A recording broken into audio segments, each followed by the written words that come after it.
नरैं चैव नरोत्तमं देवीं सरस्वतीं व्यासं ततो जयमुदीरयेत्। ॐ श्री परमात्मने नमः। सांख्ययोग। सांख्य हा शब्द संख्या या शब्दावरून आलाय। सम अधिक ख्या असं आपण आधीच्या याच्यामध्ये पाहिलं। संख्या किंवा सांख्य म्हणजे बुद्धियुक्त ज्ञानयुक्त बोलणं किंवा सिद्धांत ज्याच्यामध्ये आहेत असं बोलणं, एकात्म ज्ञान, याला सांख्य ज्ञान असं म्हटलेलं आहे। म्हणून त्याच्यापासूनच हा सांख्य योग झालेला आहे। या सांख्य योगामध्ये अर्जुनाला युद्धाला प्रवृत्त करण्यासाठी भगवंतांनी आत्म्याचं अमरत्व अगदी त्याला पटवून सांगितलंय। तू मारणारा कुणाला आहेस तर तू देहांना मारणारा आहे। देह तर नश्वर आहेत, देह नाशिवंत आहेत, संपणार आहेत, क्षर आहेत, पण आत्मा तर अमर आहे। त्यामुळे तू हे वाटूनच घेऊ नकोस की मी मारणारा आणि हे बिचारे मरणारे, असं काहीच नाहीये। आणि ज्यांचं मरण प्रत्येकाचं ठरलेलंच आहे, तू फक्त निमित्त मात्र आहेस अर्जुना। तू काही त्याचं शोक करू नकोस, त्याची चिंता करू नकोस, असं भगवंतांनी सांख्य योगामध्ये त्याला सांगितलंय। आपण पाहिलं की सांख्य योगाचे 3 भाग आहेत। पहिल्यांदा आत्म्याचं अमरत्व आणि देहाचं नश्वरत्व सांगितलंय। त्याच्यानंतर हा जो ब्रह्मज्ञानाचा उपदेश केलाय, हा जो हे जे तत्वज्ञान सांगितलंय, हे अर्जुनाला कितपत पटलंय। कारण असं असतं अध्यात्म मार्गामध्ये, अधिकार तैसा करू उपदेश, जसा अधिकार असेल तसा उपदेश करायचा असतो। अर्जुनाला हे कितपत पटलंय असं त्याला शंका आली भगवंतांना, आणि म्हणून त्यांनी थोडासा बोलण्याचा ट्रॅक बदललाय। आणि ट्रॅक बदलून आता भगवंत अर्जुनाला सांगताय, बरं राहू दे, आता ते आत्मा वगैरे राहू दे।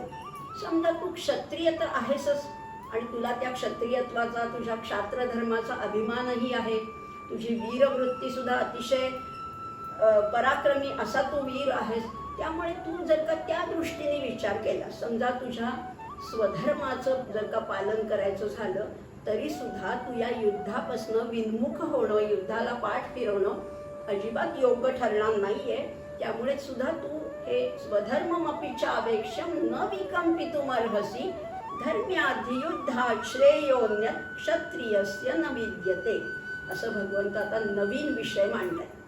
मागचा विषय मांडून झाला आणि हा आता नवीन विषय मांडताय। हा जो सांधा असतो ना, या सांध्यावर एक नेहमी शब्द गीतेमध्ये अनेक वेळा हा शब्द आलाय, तो म्हणजे आहे तस्मात्। मागचा जो आपण हा आत्म्याचं अमरत्व बघताना शेवटचा श्लोक होता, देही नित्यमवध्यो यन्देहे सर्वस्य भारत तस्मात्। तू काय कर, तस्मात् सर्वाणि भूतानि न त्वं शोचितुमर्हसि। तस्मात् हा शब्द जेव्हा जेव्हा येतो ना, तेव्हा त्या विषयाचा उपसंहार होतो। आपण नाही का म्हणत एखादं की मी इथे का नाही आले, या सभेला का नाही आले, या कार्यक्रमाला का नाही आले, अशी कारणं झाली आणि म्हणून मी आले नाही। तसंच तस्मात् हा शब्द काय दाखवतो तर हा उपसंहार दाखवतो, याचा समारोप दाखवतो। त्यामुळे जिथे जिथे तस्मात् शब्द आलाय तिथे तिथे तो विषय संपला आणि आता नवीन विषयाला सुरुवात करताय भगवंत। आता म्हणतात स्वधर्ममपि चावेक्ष, स्वधर्माचा जरी विचार केला तरी तू विकंपित होणं, तू भ्रमित होणं हे अजिबात योग्य नाहीये। कारण धर्मयुद्धापेक्षा क्षत्रियासाठी कुठलीच गोष्ट श्रेष्ठ नाहीये। तुला तर तुझ्या क्षात्र धर्माचा अभिमान आहे, त्यामुळे तू शोक करू नकोस असंही सांगितलंय। आणखीन एक लक्षात घे अर्जुना की ही तुला संधी आहे। यदृच्छया चोपपन्नम स्वर्गद्वारम अपावृतम, जणू काही स्वर्गाचं द्वार तुझ्यासाठी उघडलं गेलंय, इतकी तुला उत्तम संधी आहे। पण कधी कधी काय होतं, क्षात्र धर्माचा जरी अभिमान असला, वीरवृत्ती असली, अतिशय पराक्रमी वीर असला, तरी कधी कधी असंही होऊ शकतं की त्याच्या आयुष्यात त्याला युद्ध करायलाच मिळत नाही, या उत्तम युद्धाची संधीच मिळत नाही। तुला अनायासा अगदी यदृच्छया सहजगत्या हे धर्मयुद्ध खेळायची ही संधी मिळाली आहे। या आतताई लोकांना, या दुष्टांचा संहार करायची संधी मिळाली आहे। हे तू सोडू नकोस। सुखिनः क्षत्रियाः पार्थ लभन्ते युद्धमीदृशम्, फार थोड्या भाग्यवंतांना अशी संधी लाभते बरं का अर्जुना, त्यामुळे तू हे सोडूच नकोस। आता इथे सुद्धा भगवंतांनी अर्जुनाला पार्थ म्हटलेलं आहे। अर्जुनाची अनेक नावं आपण बघणार आहोत. भगवद्गीतेमध्ये अर्जुन आहे, पार्थ आहे, भारत आहे, धनंजय आहे, कौंतेय आहे, कितीतरी नावं आलेली आहेत. प्रत्येक नाव वेगळ्या ठिकाणी वेगळ्या प्रकाराने काय वापरलंय. इथे पार्थ वापरताना पृथेचा पुत्र तो पार्थ, पृथा हे कुंतीचं नाव आहे. आणि इथे त्याला आठवण करून दिली आहे. कुंतीने एक निरोप पाठवला होता. युद्धाला सुरुवात होण्यापूर्वी कुंतीने एक निरोप पाठवला होता. एतद् धनंजयो वाच्यो नित्योद्युक्तो वृकोदरः यदर्थं क्षत्रियासूते कालोयम अत्र आगतः.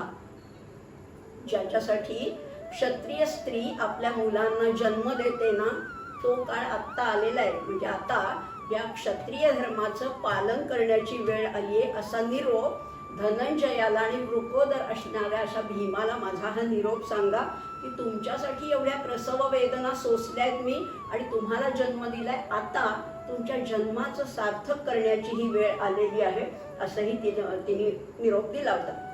आता आणखीन एक इथे भगवंत म्हणतात की स्वर्गाचं हे आपोआप उघडलेलं च उपपन्नम, उघडलेलं असं द्वार आहे आणि हे याचा तू नक्की या संधीचा लाभ करून घे. कारण युद्ध करणं हाच क्षत्रियाचा प्रमुख धर्म आहे. युद्धासाठी जो कोणी सामोरा आलाय ना, त्यास कुणालाही नकार द्यायचाच नसतो. खऱ्या क्षत्रियांनी नकार द्यायचाच नसतो. कारण क्षत्रिय धर्माचं हे काय लक्षण सांगितलंय, संग्रामेषु अनिवर्तितत्वम प्रजानां चैव पालनम शुश्रूषां ब्राह्मणानां च राज्ञः श्रेयस्करं परम.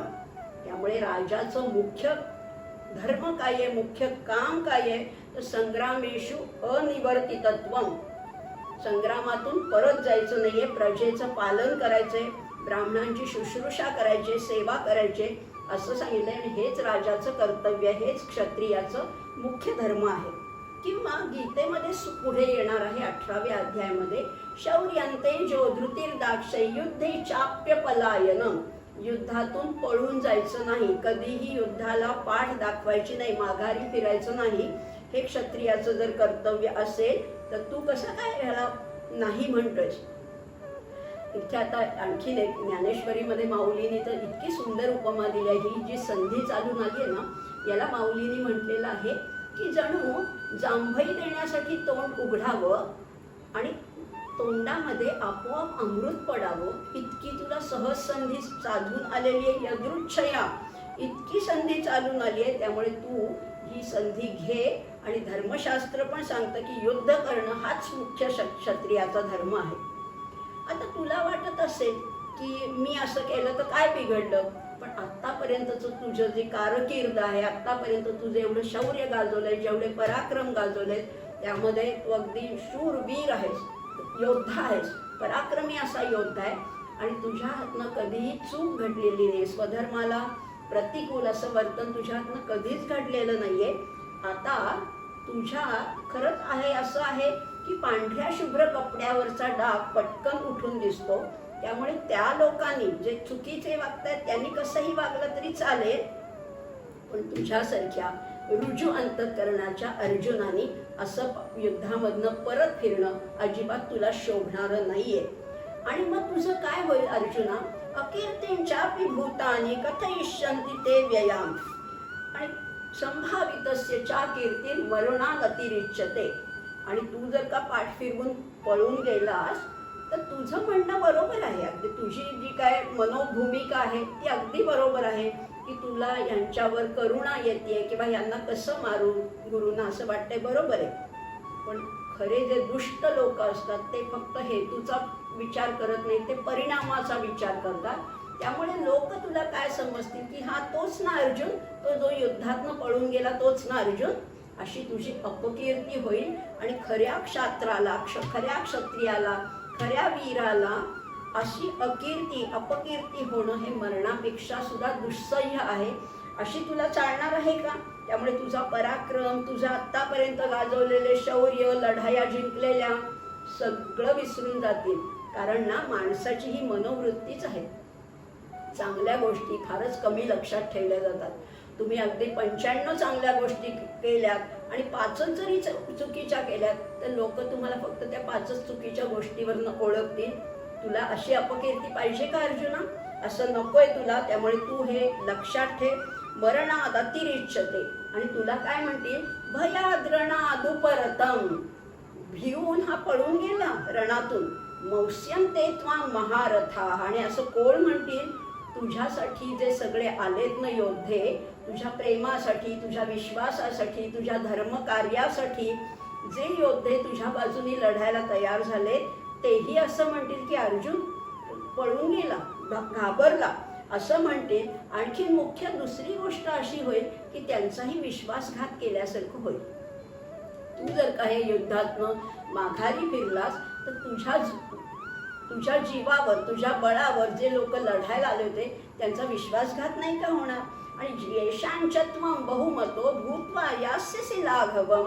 आणि ज्यांच्यासाठी तू श्रेष्ठ होतास, आदर्श होतास, ज्यांनी असं ठरवलं होतं की मला अर्जुनासारखा वीर योद्धा व्हायचंय, आणि त्यांच्या या विश्वासाला तू तडा जाऊ देशील. त्यामुळे भूत्वा यास्यसि लाघवम. आणि ते तुला तुच्छ समजतील, जे तुला सन्माननीय समजतायत, आदर्श समजतायत, त्यांच्या मनातनं सुद्धा तू उतरशील आणि ते तुला तुच्छ समजायला लागतील. खरंच अर्जुना, स्वधर्म टाकणं किंवा स्वधर्मापासून च्युत होणं हाच महादोष आहे. हेच चुकीचं आहे. आणि मग काय होणार आहे तर गुरूंच्या दृष्टीतून शास्त्र असू दे, आप्तेष्ट असू दे, नातेवाईक असू दे, या सगळ्यांच्या निंदेला तू पात्र होणार आहेस. तुझे सगळे लोक ते उपहास करतील, तुला चिडवतील. आणि ही अवहेलना अगदी फार वाईट आहे. आणि वीराला तर ही अवहेलना शक्यच नाहीये. त्यामुळे तुझा दृष्टिकोन जरी बरोबर असला तरी अर्जुना, तू ह्या युद्धातनं माघारी फिरायचं नाहीये. हे युद्ध तुला लढायचंच आहे. दुष्टांना शासन करायचंच आहे. आतताईंना शिक्षा करायचीच आहे. आणि ही राजगादी तुलाच मिळवायची आहे. हेही तू लक्षात ठेव. इतरांना तुझ्या हेतूविषयी शंका वाटू शकेल, पण आता तू एक लक्षात घे की हतो वा प्राप्स्यसि स्वर्गै जित्वा वा भोक्ष्यसे महीम. जर का तू या युद्धामध्ये जिंकलास तर या पृथ्वीचं एवढं समृद्ध अशा पृथ्वीचं राज्य भोगशील. आणि समजा या युद्धामध्ये मारला गेलास, अगदी वाईटात वाईट धरून चालू, या युद्धामध्ये तुला अगदी मरण पत्करावं लागलं तरी सुद्धा स्वर्गप्राप्ती आहे तुला. नक्की स्वर्गप्राप्ती आहे. हतो वा प्राप्स्यसि स्वर्गम. तुला मारला गेलास तर तुला स्वर्गप्राप्ती आहे. आणि जिंकलास तर या पृथ्वीचं इतकं समृद्ध संपन्न राज्य तुला उपभोगायला मिळणार आहे. म्हणजे काय, स्वर्गप्राप्ती कशासाठी आहे, कशावरनं हे खात्रीपूर्वक सांगतायत. पण जो स्वधर्माचं आचरण करतो ना त्याला नक्की आणि नक्की स्वर्गाची प्राप्ती होणारच आहे असंही म्हटलेलं आहे. आणि म्हणून तू काय कर, तस्मादुत्तिष्ठ कौंतेय युद्धाय कृतनिश्चयः. तुझ्या या निर्णयामुळे तुझ्या काही कुळाची कीर्ती वाढेल असं वाटतंय का तुला?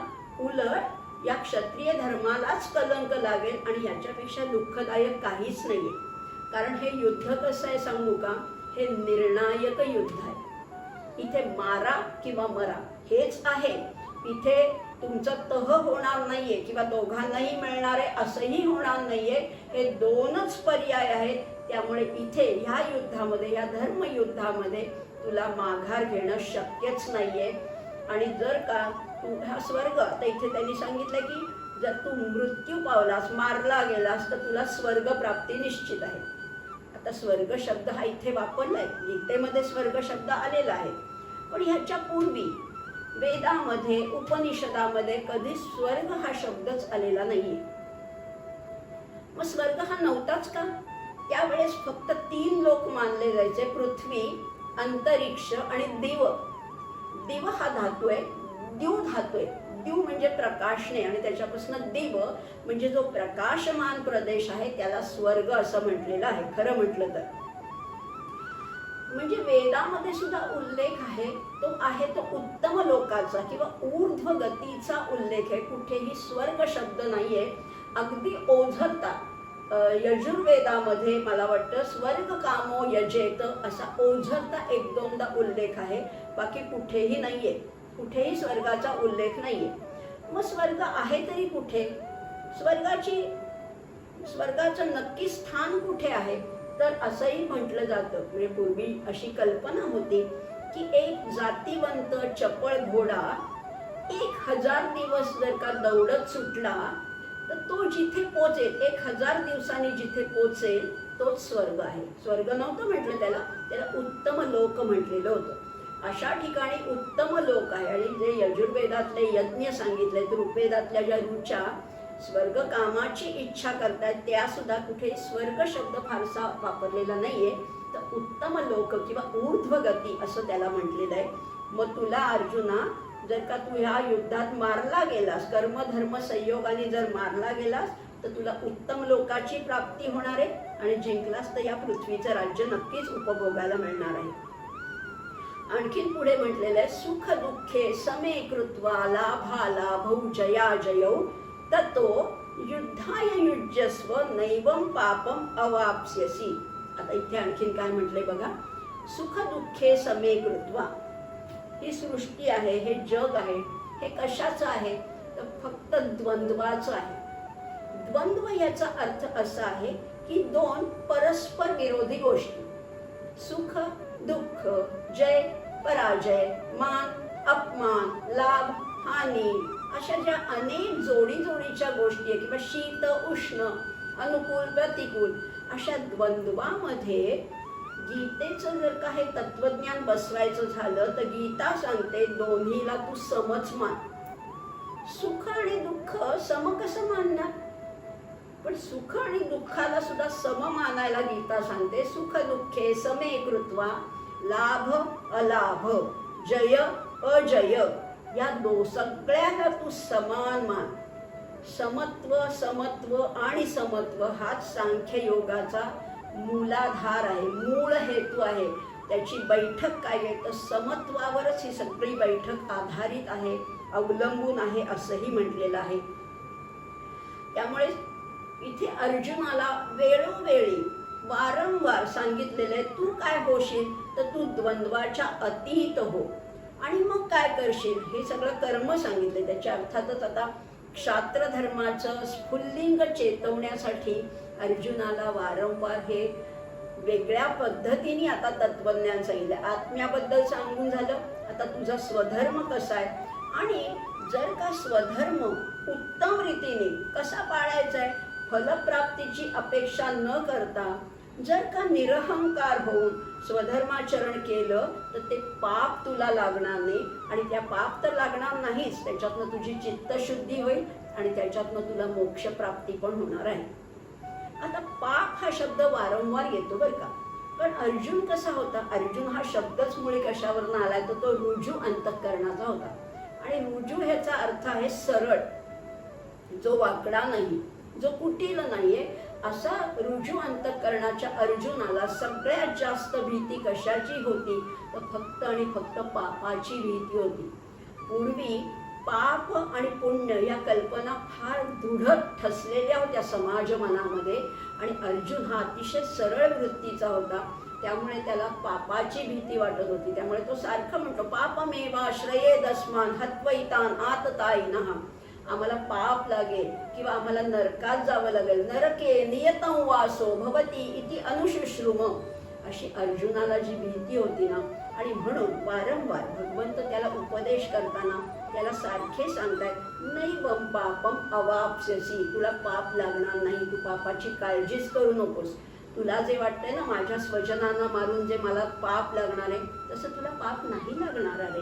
त्यामुळे कारण तू स्वधर्माचरण करताना जर मृत्यू पावलास तर तुला पाप लागणार नाही. कारण स्वधर्म जर का उत्तम रीतीने आचरला तर तोच मोक्षापर्यंत नेतो.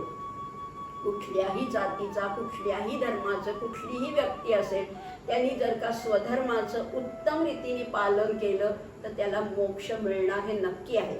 मात्र दोन गोष्टी आहेत, त्याच्यातला अहंकार काढून टाकायचा आहे आणि शिवाय ते ईश्वरार्पण करायचे.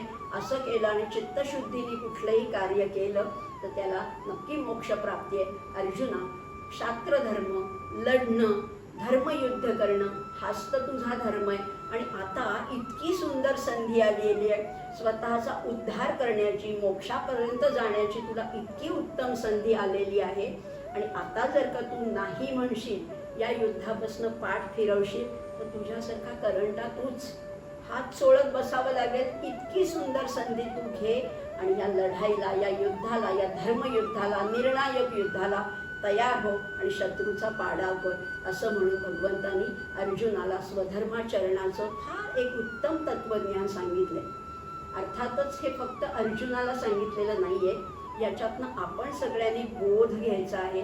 आपण सगळ्यांनी शिकायचंय की माझा स्वधर्म जो काही आहे, मी शिक्षिका असेल तर उत्तम शिकवणं हे माझं काम आहे, मी शेतकरी असेल तर शेतात काम करणं आहे, नर्स असेल, डॉक्टर असेल, वकील असेल, जे कोणी मी असेल ते उत्तम रीतीने जर का आपण आपल्या स्वधर्माचं आचरण केलं तर परमेश्वरापर्यंत जाण्याचा मार्ग नक्कीच सोपा होतो, खुला होतो, सुकर होतो असं भगवंतांनी सांगून इथे ह्या विषयाला पूर्ण विराम दिलेला आहे. कारण इथे सुद्धा म्हणलंय तस्माद उत्तिष्ठ कौंतेय. तुला हे सांगितलं ना, तस्माद म्हणून तू काय कर, उत्तिष्ठ. आपल्यालाही कधी मरगळ आली असेल, कंटाळा आला असेल, हे शब्द ऐकले की आपल्याला एकदम उत्साह येतो.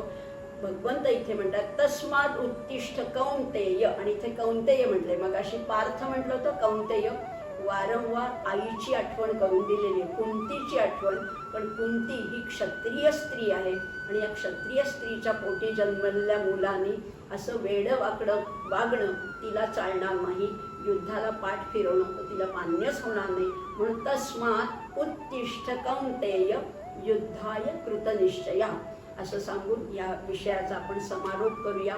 ह्याच विषयाला, स्वधर्माचरणालाच आणखी निष्काम कर्मयोगाची जोड कशी देता येईल हे पुढच्या भागात आपण नक्कीच बघणार आहोत. आता इथेच थांबतोय. सर्वेपि सुखिनः सन्तु सर्वे सन्तु निरामयाः सर्वे भद्राणि पश्यन्तु मा कश्चित् दुःखमाप्नुयात्. ओम शांती शांती शांती.